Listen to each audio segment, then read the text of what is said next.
Okay, well, as I said, my name is Emily Kane Dombrowski. I am the Assistant Director of Student Employment here in the Center for Career Services. And today we are going to be talking about internships, specifically the internship that is required for graduation. So here's a brief outline of what we will be going over today. First, we're going to talk about internship qualifications. We are going to talk about how you get started with finding an internship, what you need to be successful in identifying an internship. We will talk about how to report an internship in Handshake and how you will then get registered for the internship course. And then we'll talk about the internship submission deadline, as well as what to do when you're in your internship. How can you put your best foot forward, even when you've already secured the internship?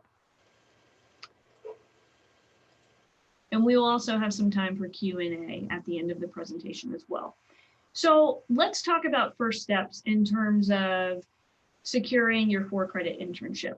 The very first thing that you need to do is to make sure that you are eligible to complete an internship for credit. So for most majors, you have to have 75 credits or above to complete an internship for credit. If you're in the School of Business and Technology, or I believe it's now the School of Business Innovation, something else and technology, it's built for short.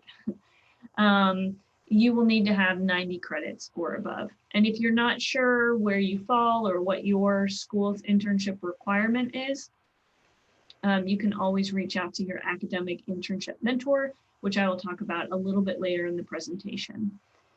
So after you've determined the number of hours or the number of credit hours you've completed and whether or not you're eligible to do a 4-credit internship, you have 3 different options for internships in general. The first option is to do an internship for 120 hours in which you will be taking a 3-credit course. The other option is that you're doing an internship for 240 hours in which you're taking a 6-credit course. Now, there are some programs that allow students to do 180 hours. I'm not certain of what the credit number is there, so that would be something to connect with your academic internship mentor about. The other thing that you'll need to do is identify what types of internships meet the requirements for your major. So as you may know, your internship does need to be academically relevant. So if you're an accounting major, you wouldn't be able to do an internship that was related to interior design unless perhaps you were doing accounting work for an interior design company. The point is that the work that you're doing in your internship does have to directly align with your major, and that's something that your academic internship mentor can help you identify. The other thing to note in terms of internships is that internships are different than a part-time job. A part-time job, maybe you have one on campus or maybe you have one off campus. Typically, you're doing different tasks. Perhaps if you're working at Starbucks, for example, you're filling drink orders, you're restocking supplies, you're greeting customers, that sort of thing. An internship tends to involve work that's a bit higher level. So for example, if you were interning at Starbucks, maybe you would be understanding how the back-end operations of the company works.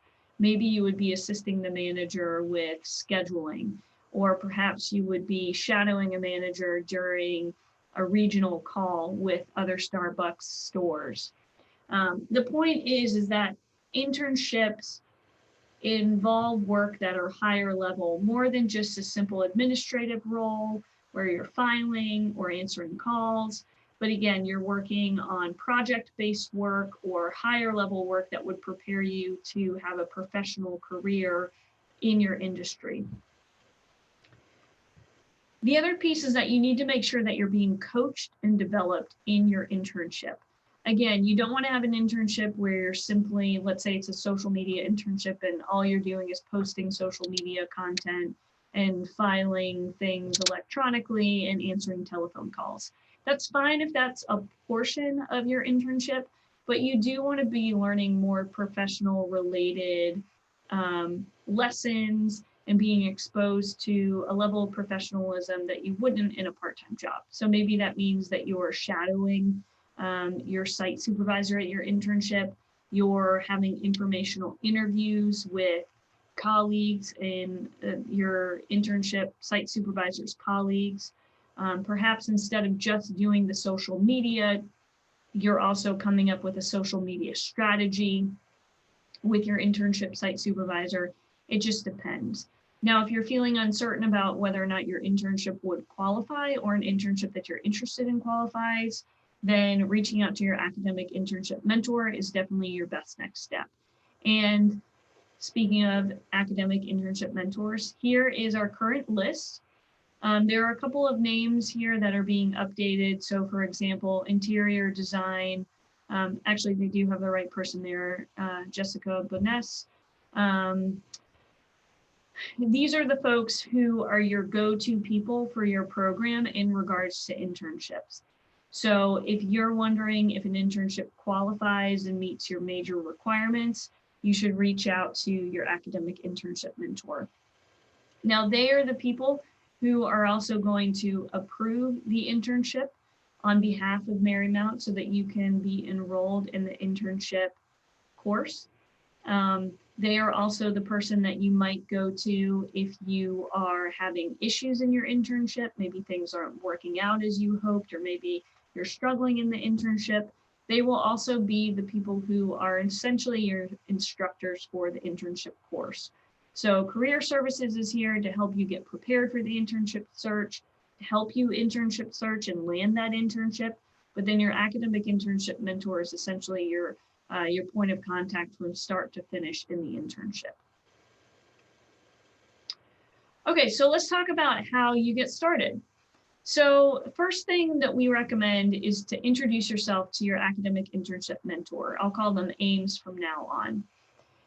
This could be just a quick email introducing yourself, letting your AIM know that you're interested in doing an internship this semester or this coming semester or this summer, and that you'll be looking for opportunities. You might ask your AIM if they know of any opportunities. They may be connected in their field in the area. They may refer you to us as well. We tend to work in partnership with AIMS to try to make sure that students get an internship that is academically relevant so they can graduate. Now, it's not a requirement that you introduce yourself to your AIMS, it's just a suggestion. It can be helpful, particularly if you are having trouble finding an internship and you've already introduced yourself. You're essentially beginning to establish a relationship with them, and that can be really helpful. The next piece is to meet with Career Services. So again, not a requirement, just a suggestion, but we can be really beneficial to your internship search by looking over your resume and your cover letter. If you're feeling nervous about interviewing, we can do mock interviews with you to help you prepare for an interview for an internship position. We can also help you with internship search strategies, which we'll talk a little bit about later. But we can help you identify internships that you might be a strong candidate for. We can help you think outside the box in terms of where to look for internships. So definitely utilize us as a resource because we are here for you. The big thing that I want to stress though is that Career Services and AIMS, we cannot guarantee an internship placement. So we are here to help you every step of the way to support you. But we can't necessarily guarantee a placement of an internship if you're working with us. I will say that your chances of getting an internship probably increase because you're working with us.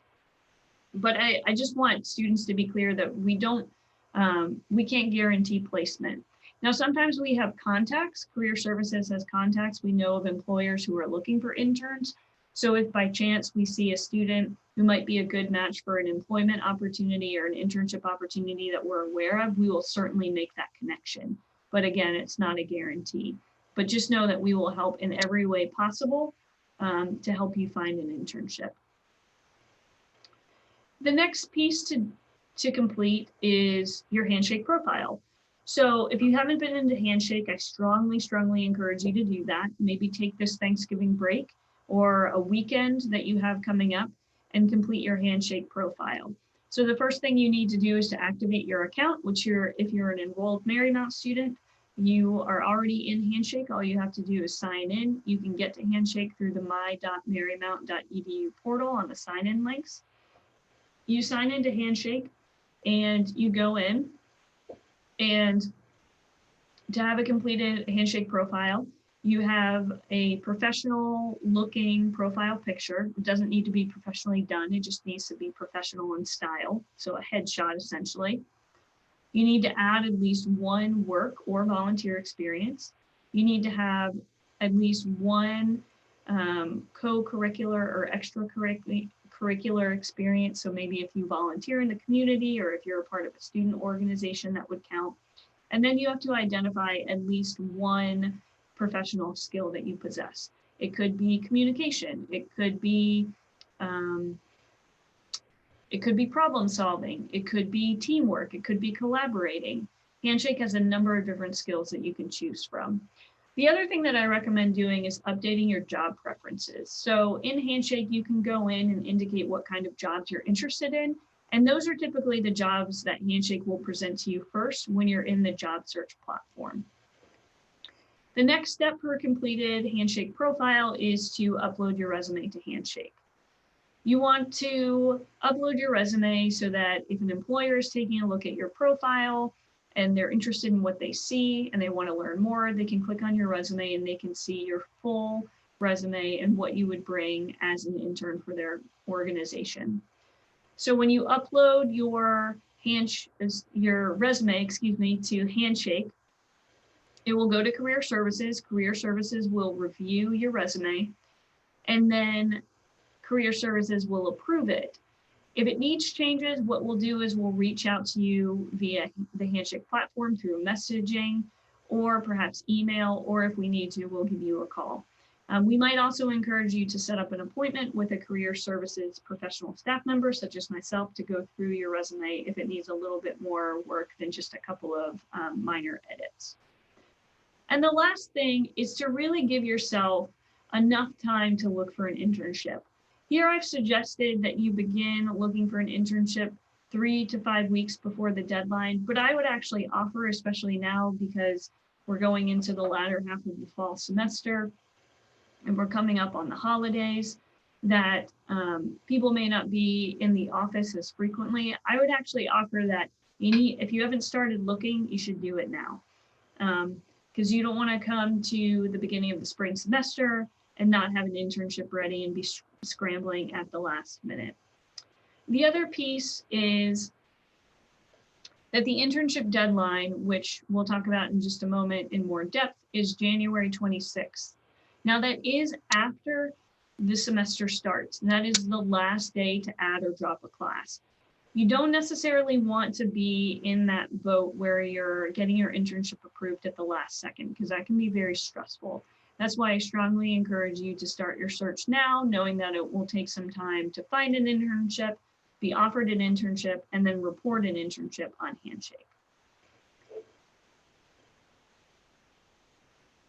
Okay, so where can you find an internship?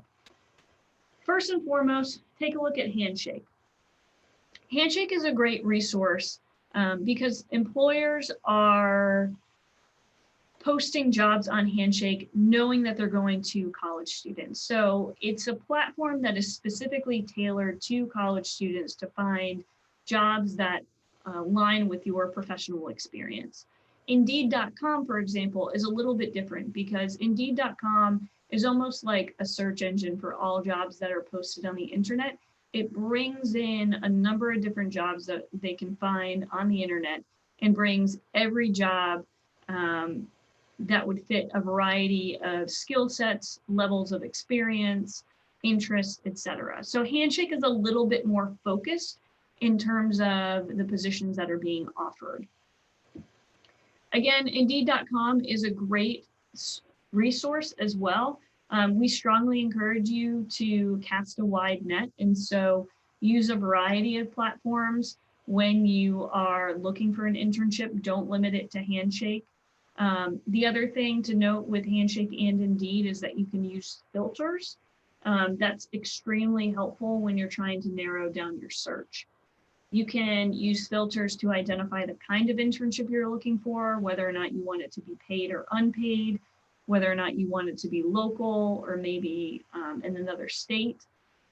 That's why filters can be really helpful, because it helps you sift through internships that don't necessarily meet your criteria. And then you have LinkedIn. LinkedIn is great because you can connect with real-time professionals by messaging them. So I would strongly encourage you to not only have a completed Handshake profile, but to also have a completed LinkedIn profile. LinkedIn is a great way to connect with someone who maybe is at a company or an organization that you're really interested in working with. Let's say that you have a really strong interest in working for the Red Cross. You could look up the Red Cross on LinkedIn and see who are the local professionals that you might be able to reach out to.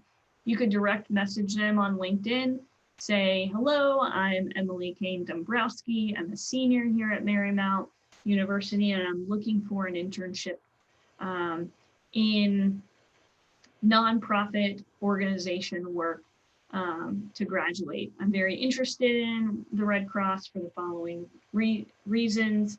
Do you know if there are any internships available? Or do you know of, is there anyone in your organization who I can connect with to learn more about opportunities at your organization? It's sort of like cold calling, but you're emailing them or you're direct messaging them.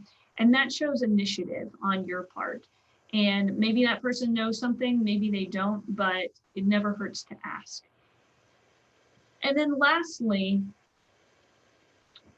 about LinkedIn specifically, LinkedIn also has job postings as well. I know that the AIM for Information Technology really encourages her students, Dr. Susan Conrad, really encourages her students to have a strong LinkedIn profile and to use LinkedIn as one of the job platform sites where you're looking for internships. The last area that you can focus on is networking. So with networking, you really need to use your resources. So you're connecting essentially with family, friends, professors, maybe a former employer, to see if there are any internships that might fit your interests or your academic requirement. Basically, it's word of mouth, and it goes a long way. Students and alumni of Marymount specifically are great people to connect with, because they might know of an opportunity and might be more inclined to help you because you have a connection. If you're a Marymount student, reaching out to a fellow student, you have a peer-to-peer connection, as well as being Marymount students. With an alumni, you have the connection of Marymount, and so they may be more inclined to help you.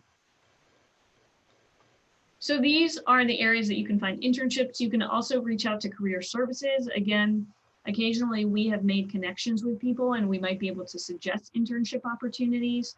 Also, if you're looking for an internship and you come meet with us, if an employer comes across our desk, and we may think of you if it seems like it would be a good fit. I would say in terms of my work with student employment, a lot of times students who come to me asking for a job on campus, I will do my best to find one for them, and there's a greater chance that they might get one because I know what's available.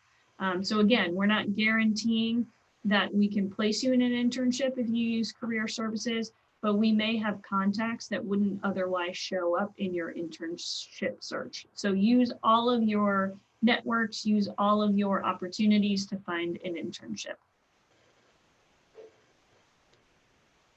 Okay, how do you report your internship? This is a really important piece because this is what is going to help you, this is what will register you in the internship course. So there is a quick video that we will show.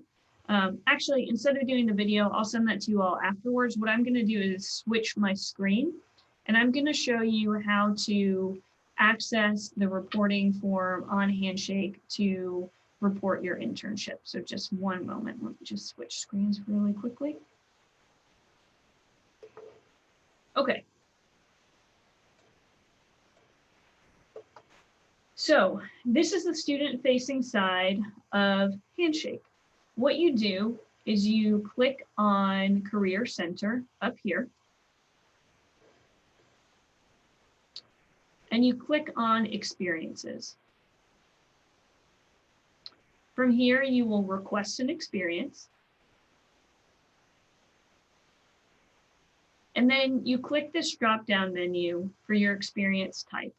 So let's say I'm an accounting major and I want to report an internship for the spring 2021 term.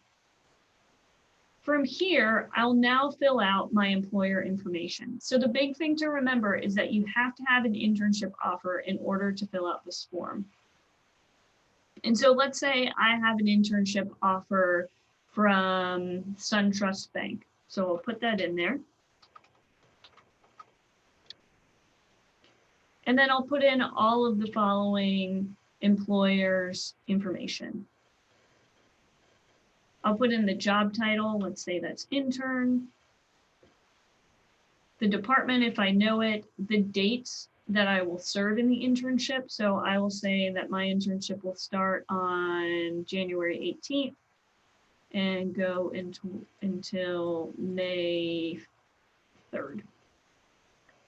Fill out the job type, employment type, and then whether or not you're getting paid.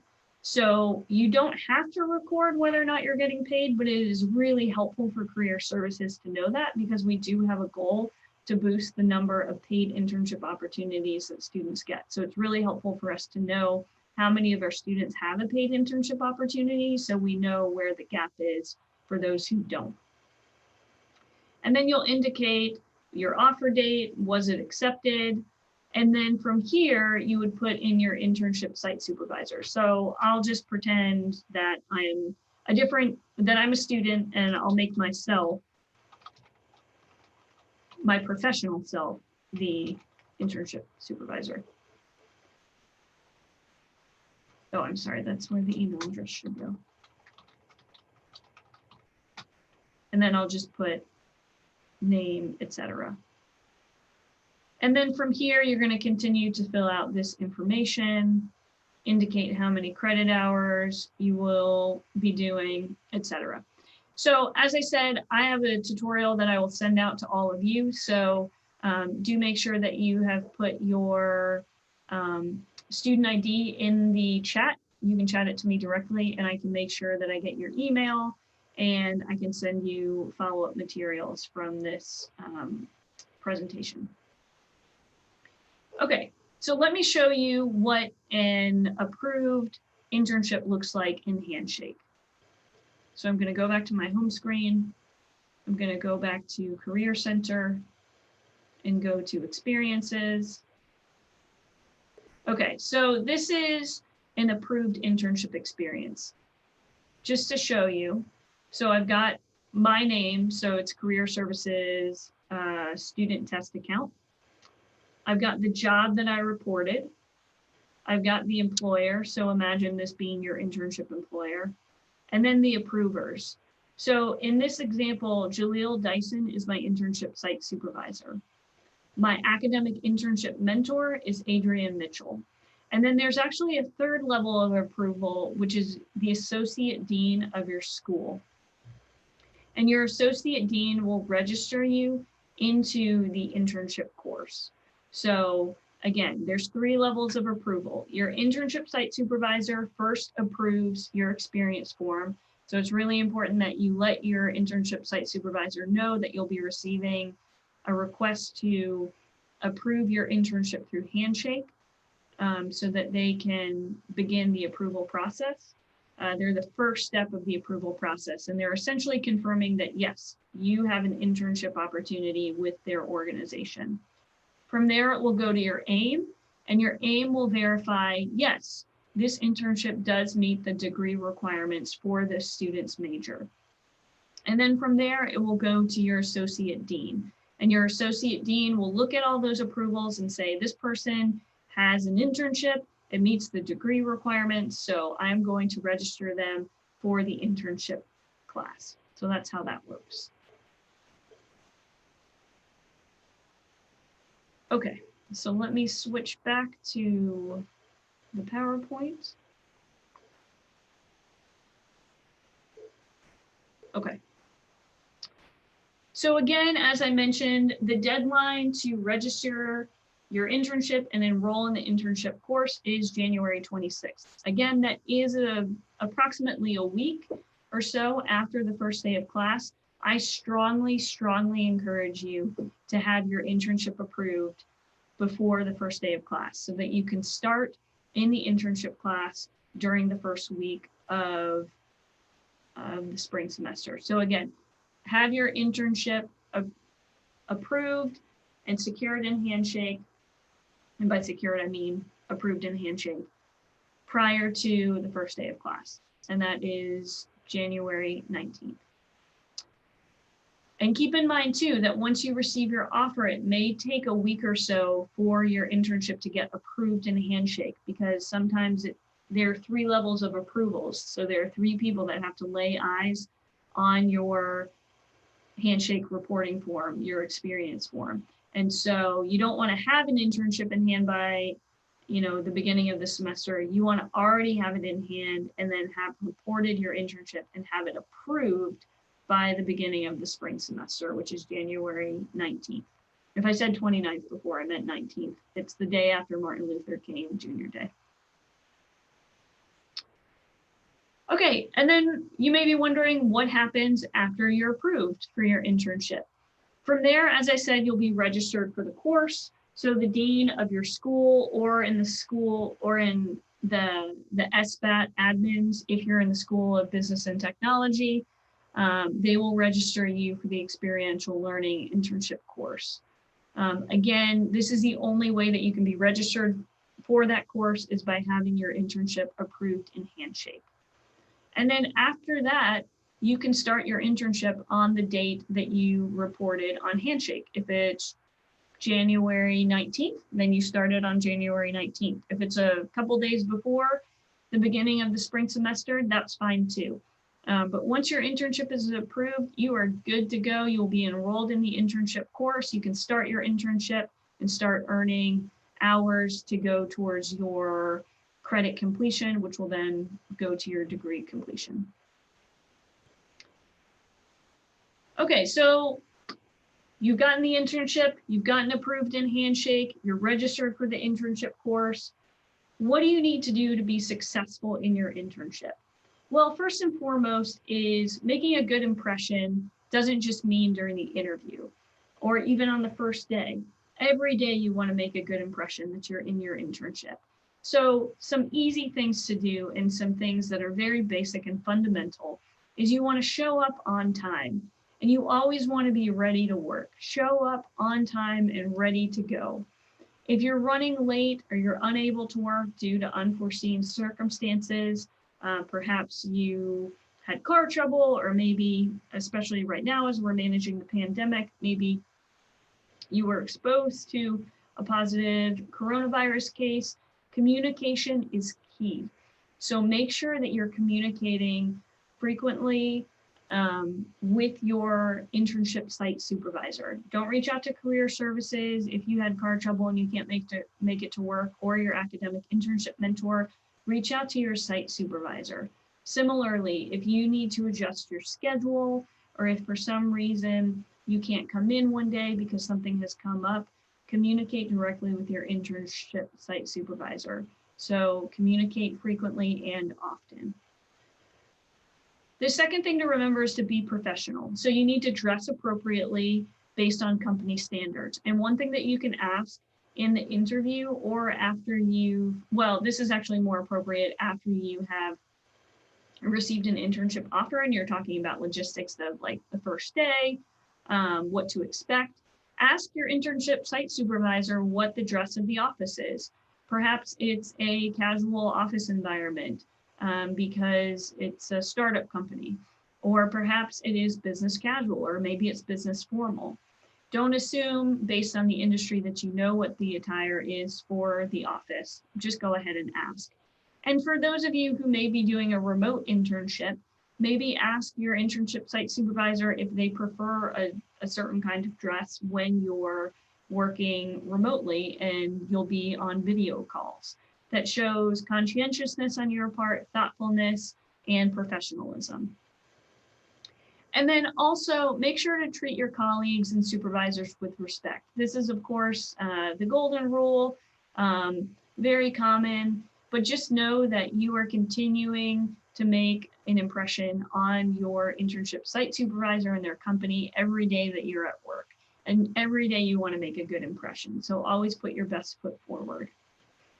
The other piece is to keep in touch with your academic internship mentors.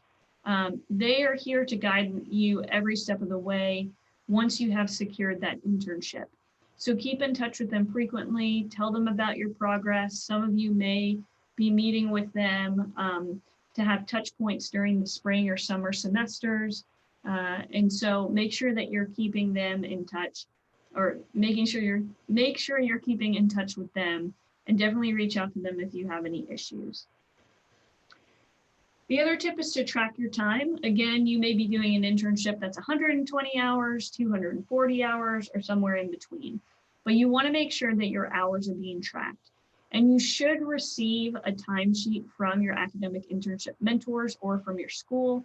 And if you don't have one, or you don't see one, or they don't mention it, definitely reach out to your AIM and ask about how you should track your time. What's the best way to do that? And then lastly, make a positive impact. This goes back to making a good impression every day. One way that you can do that, step out of your comfort zone. Maybe talk to someone who is working on a project that you're really interested in, but maybe you're not directly working with them. Reach out to them and see if they'd be interested in having a quick Zoom call to talk about the work that they're doing, for you to ask them questions about how they got to where they are in their career. Other things to do is to take initiative. Complete your tasks and projects on time and be dependable. Be proactive. If you know that your supervisor likes social media posts to go up a week ahead of time, have them ready a week and a half ahead of time, so that if something comes up, you can tell your supervisor all the posts are ready and ready to go. Also, ask your supervisor if there are any additional opportunities to shadow him or her or them, to any professional development that they would recommend. Really be eager to learn and to get a professional experience, because the other thing is that these internship site supervisors can serve as really great professional recommendations when you're applying for a full-time job. Okay, a couple of other things to note. Not all of you will get a paid internship, and that's okay. Marymount understands that paid internships, they're not available for everybody. Of course, we would love everybody to get a paid internship, but unfortunately that won't always happen. So we have something called the Sister Magella Internship Fund. So if a student qualifies, they can receive a stipend for an unpaid internship. So students will be able to submit their applications for this program by the end of the fall 2020 semester, and more information will be coming along after Thanksgiving regarding the Sister Magella Internship Fund. Typically, students are awarded approximately $1,000, and I think we have anywhere from 5 to 10 internship recipients for that. The other piece to remember is that, or for you to know, is that students will be required to take a mid and final evaluation in their internship. Evaluations will be sent to you and your internship site supervisor through Handshake. And your final evaluations, both the mid and the final evaluations will be counted towards your final grade. So you want to make sure that you are filling them out. Ideally, we would like your internship site supervisor to fill them out as well. So you might mention it to them, let them know that your school is going to send them an internship evaluation to rate how your experience is going, but it's not required for them. However, it is required for you for your final grade. Again, with the employer evaluations, evaluations will also be sent to employers, your internship site supervisor through Handshake. Okay, so as we're nearing the end of the presentation, I just wanted to note again the things that Career Services can offer to you in regards to finding an internship for the spring or the summer. We can do cover letter review, we can do resume review, we can do mock interviews, we can also do internship search assistance, we can provide that for you. So talk about different strategies that would be helpful for finding an internship. And then we can also do career coaching. If you're interested in maybe going a different direction with your major, or maybe you're thinking about taking a different career path than what your major would put you on. We're happy to have those conversations. So as we're nearing the end of the presentation, I want to give folks an opportunity to ask any questions that you might have. This is how you can reach out to us. So you can reach out to cservice@marymount.edu. There's our phone number as well. And we will be continuing to provide reminders to students about when that internship deadline is. But as I said, definitely get started on it if you haven't already. Reach out to your academic internship mentor if you need anything, as well as career services. And we're really excited and hopeful for you to get an internship for the spring or summer. So with that, we have about 20 minutes left, and I'm happy to take any questions that arise for folks, and I'll do my best to answer them. And if I don't know the answer, I will find it for you. So if you have a question, you're welcome to just put it in the chat, or you can also unmute yourself if you, well, actually, let's just do chat. If you have a question, you can just go ahead and put it in the chat.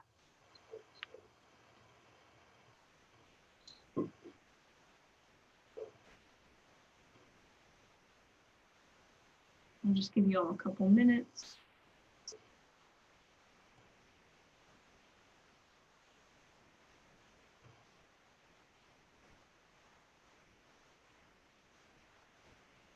No questions? Okay, I've got a couple.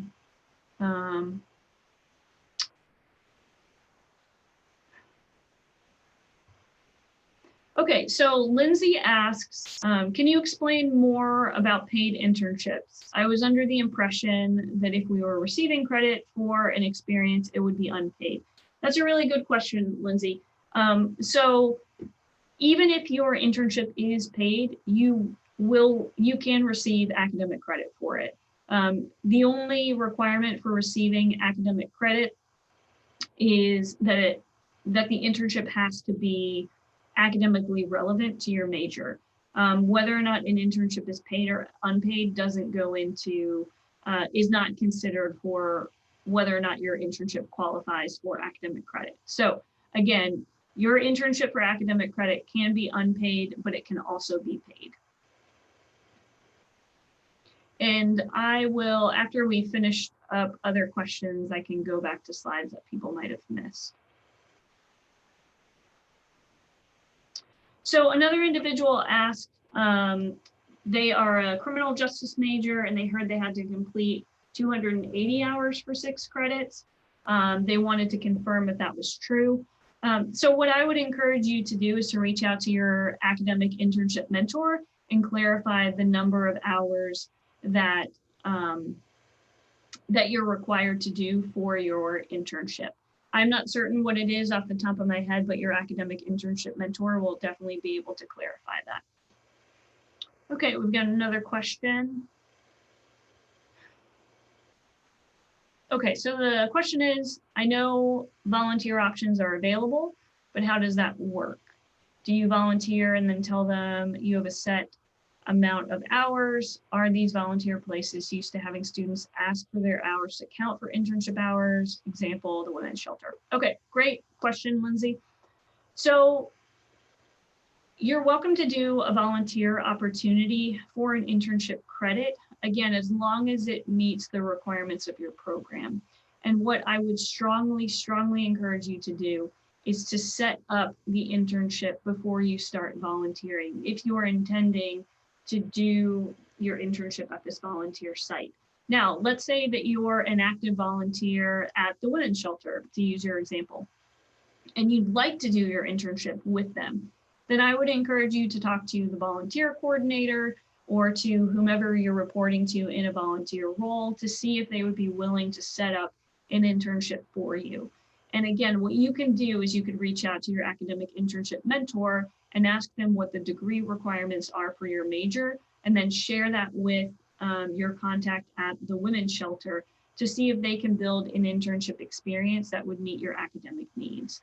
But again, before you start volunteering and intending or hoping to use those hours as internship hours, I would make sure that you already have an internship opportunity set up with them and someone that you'll be reporting to and can report in Handshake.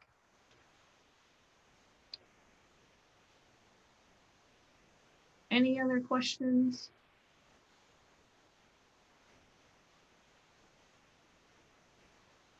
Just give it another minute.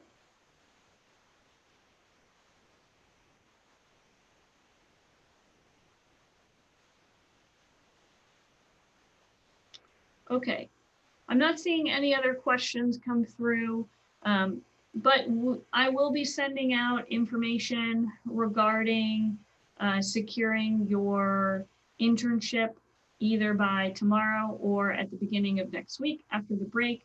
And that packet will include a list of your academic internship mentors. I'll actually send that out to everybody today for sure because I have that on hand. I will also send out a video tutorial on how to report your internship on Handshake, also how to search for jobs on Handshake. And those are some of the resources that we will have available to you. So there was one last question that came through. So someone's asking, essentially, when can internships start in terms of academic year? So if you're a first year, sophomore, junior, senior, that sort of thing. So it's based on credit hours. You have to have at least 75 credits or more for most majors to be able to do your internship for credit. For the School of Business and Technology, that can be 90 credits or more. So just check with your academic internship mentor.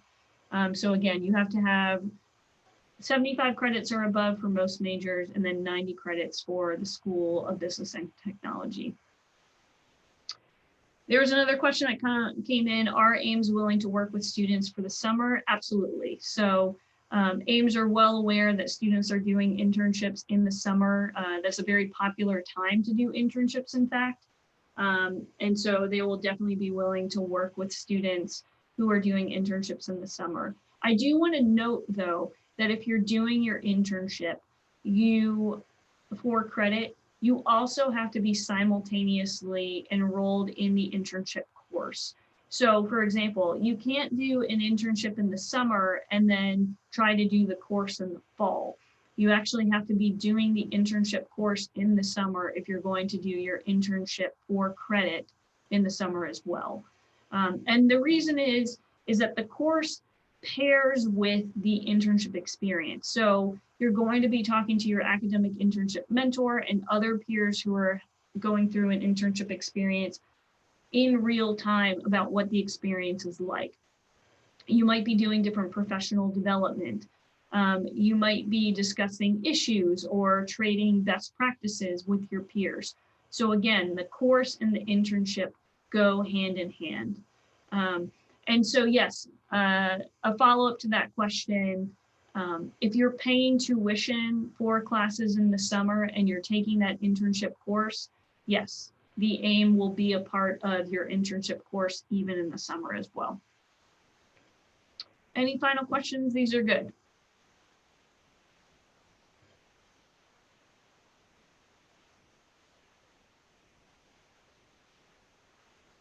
Okay. Well, again, thank you so much for attending. If you think of a question between now and when you're finding an internship, again, please do not hesitate to reach out. That is our contact information, cservice@marymount.edu.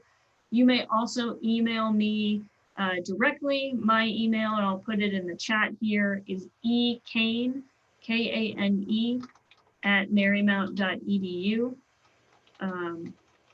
But definitely use us as a resource. We are here to help you connect with your AIMS. I will send out that list by tomorrow, likely with the other pieces of information as well, so the online tutorials, and visit us in career services through a video call. We love video calls. They're really easy. You can take them from anywhere in the US, really. You could do a video call tomorrow and be in Tennessee. So definitely take advantage of that. The last thing I wanted to say in regards to finding an internship, remote work is allowable, particularly now with the pandemic going on. And so use that to your advantage. If you're interested in doing an internship and it's based in California, but it's a remote internship, go ahead and apply. So there are some benefits to doing a remote internship, and that is that you don't have to be limited to what's available in the local area. So just a tip when you're looking for internships. So with that, thank you so much for attending. I hope that your questions were answered. If not, please do email me. And best of luck in finding an internship, and please let us know how career services can help. All right, thank you. Thank you so much. You're welcome.